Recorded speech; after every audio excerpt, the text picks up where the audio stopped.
नमस्कार दोस्तों, मैं मृत्युंजय आपका स्वागत करता हूं हमारे इस चैनल सटीक परामर्श में। और आप देख रहे हैं कि लगातार हम कुछ सब्जेक्ट के ऊपर लगातार आपके लिए वीडियोस ला रहे हैं। जैसे हमने खैनी का वीडियो लाया कि होलसेल में आप कैसे खैनी का व्यापार कीजिएगा, बीड़ी का होलसेल का बिजनेस के बारे में लाया कि आप कैसे बीड़ी का होलसेल बिजनेस कर पाइएगा। क्योंकि लगातार हमारे पास कुछ क्वेश्चन आ रहा था कि लोग होलसेल बिजनेस के लिए बार बार रिप्लाई कर रहे थे कि कैसे होलसेल का बिजनेस स्टार्ट किया जाए। तो इसलिए हमने 4-5 सीरीज़ का एक होलसेल का पूरा सब्जेक्ट के ऊपर बनाया कि अलग अलग सब्जेक्ट पे कैसे आप होलसेल का बिजनेस कर सकते हैं। तो आज का जो क्वेश्चन ये कोलकाता से था कि कोलकाता में इनको जो अंडा होता है एक का होलसेल का बिजनेस करना है, तो इसको कैसे कर सकते हैं और कहाँ से इनको मिल सकता है और क्या रेट पे इनको मिल सकता है। देखिए, अंडा जो है अभी की प्रेजेंट के समय में लगभग देखिएगा आप हर एक घर में यूज़ हो रहा है। आप जो प्रोडक्ट खा रहे हैं, केक खा रहे हैं, बेकरी में यूज़ हो रहा है, रेस्टोरेंट में यूज़ हो रहा है, आपका होटल्स वगैरह जो है रास्ते पे चल रहा है उस पे यूज़ हो रहा है। तो इसका जो कंजम्पशन है बहुत ज़्यादा है और बिक भी बहुत आसानी से जाता है। अंडा किसी का भी देखिएगा नहीं कि अंडा लेकर बैठा हुआ है तो वो खाली बैठा हुआ है, आराम से रेडी पटरी पे भी बेच रहा है, तो 500 रुपये का धंधा करके शाम को जा रहा है। तो इसका जो रिक्वायरमेंट है मार्केट में हमेशा ही है और हमेशा ही रहेगा।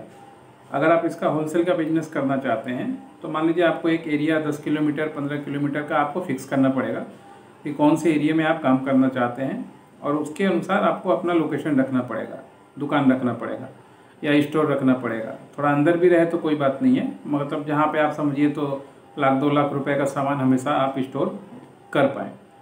इसके बाद इसमें आता है कि लाइसेंस या परमिशन क्या क्या चाहिए। तो ये नॉर्मल चीज़ है, इसमें आप अपना जीएसटी नंबर लेके रखिए ताकि ट्रांसपोर्ट अगर बाहर से मंगाते हैं तो आपका काम आएगा। आप ट्रेड लाइसेंस एक लेके रखिए, इतना इनफ है, क्योंकि इसमें ज़्यादातर ब्रांड चलता नहीं है। अगर आप अपना ब्रांड बना के उतारना चाहते हैं, बेचना चाहते हैं तो वो अलग बात है। बिना ब्रांड के बेचना चाहते हैं तो दुकान इनफ है, ट्रेड लाइसेंस आपका इनफ है और जीएसटी, ये 3 रहे तो आप आसानी से काम कर सकते हैं। रहा कोलकाता में इसका खरीदने का मार्केट, तो देखिए इसका बहुत बड़ा एक मार्केट है सीआर एवेन्यू में। सियालदे के पास बैठक खाना या कोले बाज़ार या सीआर एवेन्यू, ये जो पूरा सर्किल है ये पूरा में ही देखिएगा अंडा पट्टी है, मतलब अंडा पट्टी इसको बोलते हैं। अंडा का पूरा मार्केट और होलसेलर यहाँ पे जो डायरेक्ट फार्म से उठा के लाते हैं वो यहाँ पे हैं। तो अगर आपका कम पूंजी है तो आप इन लोगों से यहाँ से आराम से ले सकते हैं। जो वाइट वाला अंडा है ये आपको अवेलेबल यहाँ पे मिल जाएगा। जो मान लीजिए अभी का जो प्राइस चल रहा है आपका 450 रुपये से लेके 5 रुपये तक, ये आराम से आपको, अगर आपका क्वांटिटी बल्क है तो पर पीस में ये आपको दे देंगे। इसके बाद आपका ट्रांसपोर्टेशन अलग होता है कि जो एरिया में आप रहते हैं वहाँ तक आप कैरी कीजिएगा तो उसके लिए आपको गाड़ी अपना या इनको बोलिएगा तो इनका भी ट्रांसपोर्टेशन सिस्टम होता है। अगर आप एक छोटा हाथी या एक मेटाडोर ले जाते हैं तो आपके लिए सबसे बेस्ट है, क्योंकि अगर क्वांटिटी कम है तो आपके लिए नुकसान हो जाएगा, क्योंकि गाड़ी का भाड़ा वो उतना ही लेगा जितना आपको एक पीस ले जाइए या 100 कार्टून ले जाइए। तो आपका अगर क्वांटिटी अच्छा है तो आपके लिए बेस्ट है, क्योंकि उसमें आपका बचत भी ज़्यादा होगा।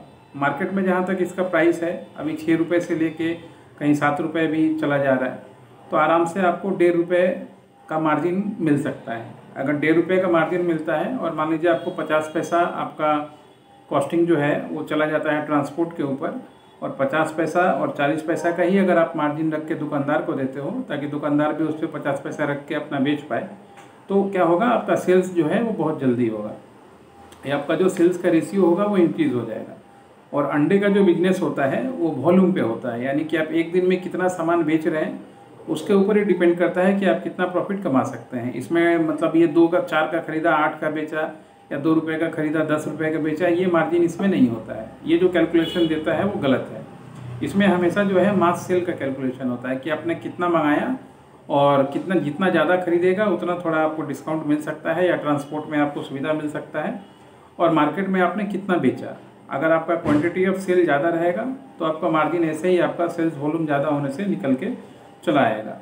आप लोकल मार्केट में भी टारगेट कर सकते हैं अपने एरिया के रिटेलर को, या मान लीजिए बेकरी फैक्ट्री है, रेस्टोरेंट है, ऐसे लोग जो मास में इन चीज़ों के कंज्यूम करते हैं, आप उन लोगों को टारगेट कर सकते हैं और अपना सप्लाई दे सकते हैं। क्रेडिट देते हैं कि नहीं देते हैं वो आपके ऊपर है, क्योंकि ज़्यादातर लोग क्रेडिट देने के चक्कर में ही ये बिजनेस में गायब हो जाते हैं।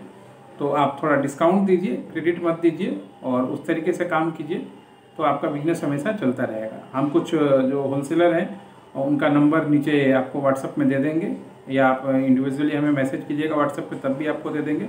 मगर कुछ फेमस कंपनीज है जैसे मास सर्विस एंड कंसल्टेंट, ये लोग जो हैं पूरा एक का कोलकाता में अच्छा खासा इनका 5 रुपये रेट होता है, ये आपको सप्लाई करते हैं। दास ब्रदर्स ये दूसरे सबसे अच्छे आपका एक का काम करते हैं। एक मास्टर आर्गो प्रोडक्ट, आपका देसी एग्स, इस तरह न्यू इंटरप्राइजेस, ये 4-5 कंपनी हैं जो आपको बहुत अच्छा प्राइस पे और अच्छा क्वालिटी पे आपको एक देगा। क्योंकि आपको सामान अच्छा मिले तो आपको प्राइस देने में कोई दिक्कत नहीं होनी चाहिए, क्योंकि आगे से भी आप चार्ज कर सकते हैं। मैं इन सब का नाम और नंबर आपको डिस्क्रिप्शन में दे दूंगा और अपना नंबर भी दे दूंगा। और आपको इससे ज़्यादा भी डायरेक्ट नंबर चाहिए होगा किसी का, या हमारी सर्विसेज चाहिए होगा, तो हम आपको इन लोगों से भी कंसल्ट करवा सकते हैं और एग्रीमेंट करवा सकते हैं, ताकि आप अपना व्यापार अच्छे से चला पाएँ। आज के लिए इतना ही दोस्तों, नमस्कार।